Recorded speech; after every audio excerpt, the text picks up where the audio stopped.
στόμα σου. Κλείς το στόμα σου, δεν έχεις το κοραμά, θα δώσεις τώρα και προσταθείς της ηλικίας μου. Να ανεβείς, δεν θα ανεβείς.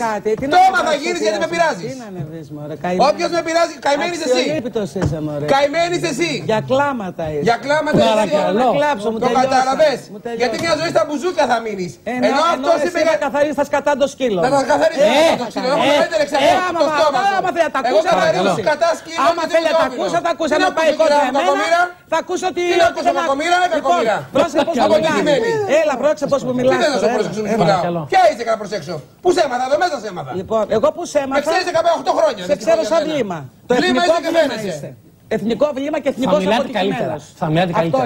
Παρακαλώ. Σας παρακαλώ πολύ. Αυτό είναι. Θα μιλάτε καλύτερα. Να μιλάει. Είσαι ο εθνικός αποτυχημένος. Και αυτό θα παραμείνει. Είσαι μία η οποία δεν έχεις ποτέ μάνα, μία τάλαντη. Γελία. Είσαι μία γελία. Παρακαλώ. Τσακώνεσαι με όλο τον κόσμο. Δεν θα είσαι ένας κακός άνθρωπος. σε κανέναν. Είσαι πολύ κακός άνθρωπος. Σε κανέναν αυτές τις φράσεις. Γι' αυτό δεν έκανες και τίποτα στα 50 σου. Ποια 50 Στα 60, άστο να λέει. Παρακαλώ. Εδώ βρεις τον Λαζόπουλο τώρα εμένα. Γιατί ποιος είναι ο Λαζόπουλος, δεν κατάλαβα. Εσύ ποια είσαι.